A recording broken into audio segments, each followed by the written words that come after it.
Hello বন্ধুরা, good morning. তো সকাল সকাল ঘুম থেকে উঠেই চলে এসেছি এই বাড়িতে। তো আগের দিনের ব্লগে তোমরা নিশ্চয়ই দেখেছো যে আমার কালকে তিনতলার ছাদটা ঢালাই হয়েছে। সেই জন্য সকাল সকাল আগে দেখতে এসেছি যে ছাদ ঢালাইটা কেমন হয়েছে।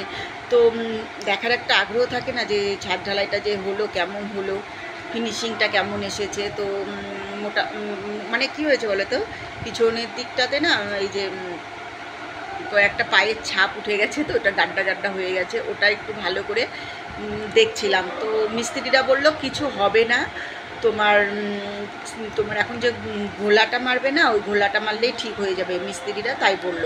তো এখন এখানে দেখো মিস্ত্রিরা বালি সিমেন্ট নিয়ে নিয়েছে, তো জল দিতে হবে, তো সেই জন্য ওটাকে এখন চারিদিক দিয়ে তোমার আল বলে না কি বলে, ওটা এখন করে রাখবে। তো ওটা শুকিয়ে যাবে, তারপরে জল দিবে। তো চলো মিস্ত্রিদের কাজ করুক, আমি এখন বাড়িতে গিয়ে আমার কাজকর্ম শুরু করে দেব। তো যতই ওই বাড়িতে থাকি কিন্তু মনটা কিন্তু এই বাড়িতেই সবসময় পড়ে থাকে, কী কাজ হচ্ছে না হচ্ছে কি দেখার জন্য। মানে ওই বাড়িতে কাজ করি, আবার এই বাড়িতে ছুটে ছুটে আসি যে কি হচ্ছে একটু দেখে আসি, না দেখা পর্যন্ত না একটুকু শান্তি আসে না। তারপরে নিচে এসে গেছি, আর এই যে এখানে দেখো নিচের ঘরগুলো কিন্তু কমপ্লিট হয়ে গেছে, ইট গাঁথনি কিন্তু একদম কমপ্লিট হয়ে গেছে, ইটের গাঁথনি। এখন তোমার লাইটের কাজ কিছু বাকি আছে, তো লাইটের কাজটা যখন হয়ে যাবে তখন আবার প্লাস্টারটা করবে। তো এখানে দেখো তারগুলো এনে রেখেছে, আর এখানে এখন লাইটের কাজ করবে। তো ভিতরের একটা ফ্ল্যাট মোটামুটি কমপ্লিট হয়ে গেছে, আর এখানে দেখো তোমার পাইপ মিস্ত্রি জলের মিস্ত্রিরও কাজ হয়ে গেছে। তো এগুলো যদি আগে কমপ্লিট না করে না তাহলে তো প্লাস্টারটা করতে পারবে না, সেই জন্য সব কাজ কমপ্লিট হয়ে গেছে। আর বেশ দেখো এখানে বেসিং বসবে, আর এখানে দেখো একটা ফুটা রেখেছে মানে জল পাস হওয়ার জন্য। আর একটু একটু আনন্দ হচ্ছে, ঘর কমপ্লিট হয়ে আসছে, কবে বাড়িতে ঢুকবো সেটা তো একটা আনন্দ আছেই। তো বেশ ভালোই লাগছে, একটু একটু করে আমার বাড়িটা তৈরি হচ্ছে, বেশ আনন্দই লাগছে। তো তোমাদের সাথে তো সব কিছুই শেয়ার করি, আমার বাড়ি প্রথম থেকে ভিত পূজা থেকে শুরু করে আজ 3টে ছাদ ঢালাই হয়ে গেল, সবটাই কিন্তু তোমাদের সাথে শেয়ার করেছি। আর এই যে এটা তো সামনেরটা কিন্তু আমার গোডাউন হবে, সেই জন্য সামনেরটাই দোকানের মালপত্র রাখতে লাগবে, সেই জন্য সামনেরটাই ফাঁকাই রেখেছি এখন আপাতত। আর এই যে দেখো আবার চলে এসেছি ছাদে, আর আজকে কিন্তু ওয়েদারটা খুব ভালো, একদম পরিষ্কার ওয়েদার। তো আর এই যে দেখো ছাদে একদম ঘোলাটা যে মেরেছে, আর এই যে চারিদিক দিয়ে এই যে দেখো বাউন্ডারি দিয়ে রেখেছে, আর এখন যদি জল দেয় না এই বাউন্ডারিগুলো গলে যাবে, সেই জন্য এখন আর জল দিল না, এটা শুকাবে তারপরে জল দিবে। আর পুরো ছাদটাই দেখো ঘোলা মেরে দিয়েছে, বেশ সুন্দর লাগছে, সিমেন্ট গুলিয়ে একদম ঘোলা দিয়ে দিয়েছে, সেই জন্য দেখতে খুব সুন্দর লাগছে। দেখো পুরো ছাদটা বেশ ভালো লাগছে, আর ছাদে উঠলে না সত্যিই অন্যরকম লাগে, চারিদিকের পরিবেশটা দেখতে খুব ভালো লাগে, মনেই হয় না যে আমি বাড়িতে আছি, মনে হয় কোথায় আছি। তো বেশ ভালোই লাগে, বেশ আনন্দই লাগছে। দেখতে পাচ্ছ এই দেখো আমাদের ছাদটা, আর এই যে সিমেন্টটা এখানে রেখেছে, আর সিঁড়িটা কালকে ঢালাই হয়েছে। হ্যালো বন্ধুরা, good evening, welcome back to my channel. আমার ব্লগে তোমাদের অনেক অনেক স্বাগত আর অনেক ভালোবাসা জানিয়ে আজকে আর একটা নতুন ভিডিও স্টার্ট করে দিলাম বন্ধুরা। তো তোমরা সবাই কেমন আছো? আশা করছি সবাই ভালোই আছো, আমিও ভালোই আছি। তো কালকে তো ছাদ ঢালাই হয়ে গেছে, আর আজকে চলে এসেছি ছাদে। তো আজকে ছাদে হচ্ছে ঘোলা মেরেছে, আর এই যে বাউন্ডারিগুলো দিয়েছে, তো কালকে থেকে ছাদে জল দিবে।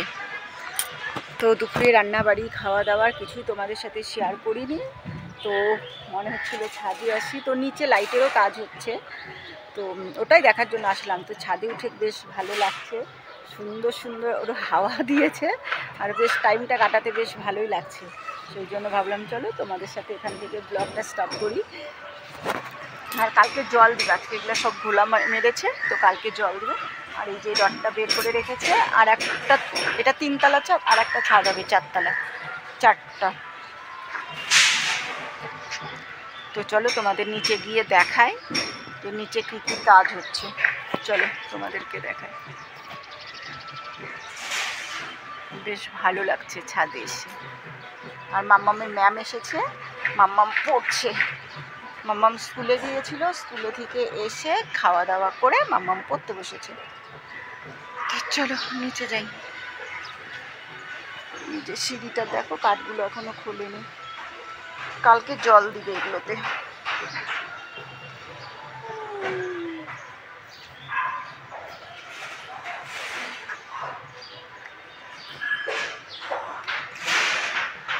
ফোন করছে। এই যে বন্ধুরা দেখো, এখানে কিন্তু লাইটের কাজও করতে চলে এসেছে। এই যে দেখো, এগুলোতে সব তোমার বক্সগুলো বসিয়ে দিচ্ছে। আর এই যে তোমার বক্স বসিয়ে একটু করে তোমার মানে ওয়ালটা কেটে কেটে নিয়েছে, ওর ভিতরে পাইপ ঢুকে যাবে। তো এই যে দেখো বক্সগুলো বসেছে, তোমরা কতটা বুঝতে পারছো জানি না। এই দেখো এরকম করে বক্সগুলো বসে, আর এই যে সাইড দিয়ে যে কেটেছে ওর ভিতর দিয়ে কিন্তু পাইপ ঢুকবে। তো হয়ে গেলে অবশ্যই তোমাদের সাথে আবার শেয়ার করব। হ্যালো বন্ধুরা, good morning, welcome back to my channel. আমার ব্লগে তোমাদের অনেক অনেক স্বাগত আর অনেকটা ভালোবাসা জানিয়ে আজকের একটা নতুন ভিডিও স্টার্ট করছি বন্ধুরা। তো তোমরা সবাই কেমন আছো? আশা করছি সবাই ভালোই আছো, আমিও ভালোই আছি। আজ হচ্ছে মঙ্গলবার, আর আজ হচ্ছে আমাদের পাড়াতে শীতলা পুজো হবে। তো স্নান ধান হয়ে গেছে, আর সকালে মাম্মামকে তো স্কুলেও দিয়ে এসেছি। মাম্মামকে দিয়ে এসে সমস্ত কাজকর্ম কমপ্লিট করে এই একটা শাড়ি পরে নিলাম। আর ওই যে ওখানে দেখো ফল সন্দেশ এনে রেখেছি। আর না ঠাকুরের কাপড়গুলো আমি সব সার্ফে ভিজিয়ে দিয়েছি, ওগুলো ধুবো, পরে ধুবো। তো আগে ওখানে দিয়ে আসি, 5 ফল এনেছি, ওগুলো দিয়ে একটু দক্ষিণা দিয়ে সন্দেশ ভোগ দিয়ে চলে আসবো। এসে দোকানে যাব, বাজার নিয়ে এসে পরে ওগুলো ধুয়ে দেবো। আর যেহেতু পূজা বাড়িতে যাচ্ছি সেই জন্য একটা শাড়ি পরে নিলাম। এই শাড়িটা আরেকদিন পরেছিলাম, ধোয়া ছিল, তো এটাই পরে নিলাম। তো চলো এখন আর বেশি বক বক করছি না, তাড়াতাড়ি ওগুলো দিয়ে আসি, দিয়ে এসে তারপরে দোকানে চলে যাব। ওই বাড়িতে মিস্ত্রিদের কাজ হচ্ছে। তো চলো সব কিছুই তোমাদের সাথে শেয়ার করবো। তো তোমরা স্কিপ না করে পুরো ভিডিওটা দেখো, আশা করছি তোমাদের ভালো লাগবে। তো চলো এখনকার মতো টাটা। তো বন্ধুরা তারপরে দেখো শীতলা মন্দির থেকে এসে আবার এই বাড়িতে এসেছি। এসে দেখি এখানে গাড্ডা খুঁড়ছে। কি হবে বলো তো বন্ধুরা? এখানে হবে সব ট্যাঙ্কি। তো এই ট্যাঙ্কিরই গাড্ডা খুঁড়ছে। আর এখানে দেখো কত র্যাবিশগুলো বেরিয়েছে, এগুলোকে আবার পরিষ্কার করতে হবে জানো। এগুলো পরিষ্কার করতে অনেক টাকা চলে যাচ্ছে। আর এইদিকে ভিতরে এই যে লাইটের তার কাজগুলো করছে, এই যে লাইটের কাজগুলো করছে ভিতরে। তো ওই লাইটের কাজগুলো করতেও অনেকটা কষ্ট হয়, দেখতেই তো পাচ্ছ। ওয়ালটাকে আবার কেমন করে তোমার কেটে কেটে ওর ভিতর দিয়ে পাইপ ঢুকাতে কিন্তু অনেকটাই কষ্ট হয়, অনেকটাই টাইমও লাগে। 2-3 দিন লেগেছে এই কাজটা করতে। আর এখানে দেখো সিমেন্ট গুলিয়ে নিয়েছে ওই যে সব ট্যাঙ্কিটা যে করছে, সব ট্যাঙ্কিটা বানানোর জন্য।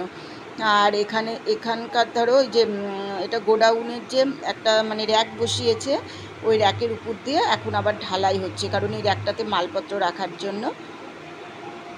এই যে আর এই যে এই পাঁচিরটা আজকে উঠবে, বুঝলে? এই পাঁচিরটা আধা হয়ে আছে, তো পাঁচিরটা আজকে উঠবে।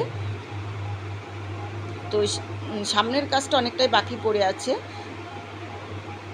এই যে পাঁচিরটাকে আজকে পুরো পাঁচিরটাই আজকে করে দিবে মনে হচ্ছে, কারণ ইট গাঁথতে কিন্তু বেশি টাইম লাগে না। তারপরে দেখো ছাদে চলে এসেছি। এসে দেখি আমার ছাদে কি সুন্দর জল, একদম সুইমিং পুল হয়ে আছে, দেখতে কিন্তু বেশ ভালো লাগছে। আর এই জলগুলো পাড়াতে না আমার কি যে ভালো লাগে। তো অনেকক্ষণ আমি ছাদে জলগুলো তো পাড়িয়ে মানে খোঁচে অনেকটা টাইম এখানে কাটিয়ে তারপরে বাড়িতে গিয়েছি। আর এখানে আবার দাঁড়িয়ে দাঁড়িয়ে কয়েকটা রিলসও বানিয়েছিলাম জানো তো বন্ধুরা। এই যে দেখো পুরো ছাদটাকে দেখো, দেখছো কেমন লাগছে দেখতে। তো চলো এবার চলে যাব শীতলা মন্দিরে। তো বন্ধুরা মন্দিরে এসে গেছি। দুপুরে এসেছিলাম, তখন আর শেয়ার করিনি। এই যে শীতলা মাকে একটু দর্শন করো। তো এসেছি একটু প্রসাদ নিতে, যেহেতু সকালে প্রসাদ দিয়ে গিয়েছিলাম। তো ভাবলাম চলো একটু প্রণাম করেও আসি, আবার প্রসাদটাও নিয়ে আসি। সেই জন্য প্রসাদ নিতে মন্দিরে চলে এসেছি। মাকে একটু তোমরা দর্শন করে নাও। তারপরে দেখো বন্ধুরা প্রসাদ নিয়ে এসেছি খিচুড়ি আর সবজি। তো চলো খিচুড়িটা খেয়ে আমি আজকের ব্লগটা এখানে, আর এই যে লাড্ডু ভোগ দিয়েছিলাম, ব্লগটা এখানে এন্ড করে দিচ্ছি। তোমাদের ভালো লাগলে অবশ্যই লাইক কমেন্ট শেয়ার করে দিও, আর নতুন হলে অবশ্যই চ্যানেলটিকে সাবস্ক্রাইব করে পাশে থাকা বেল বাটনটি অল করে দিও। তো টাটা, গুড নাইট বন্ধুরা, তোমরা সবাই খুব খুব ভালো থেকো।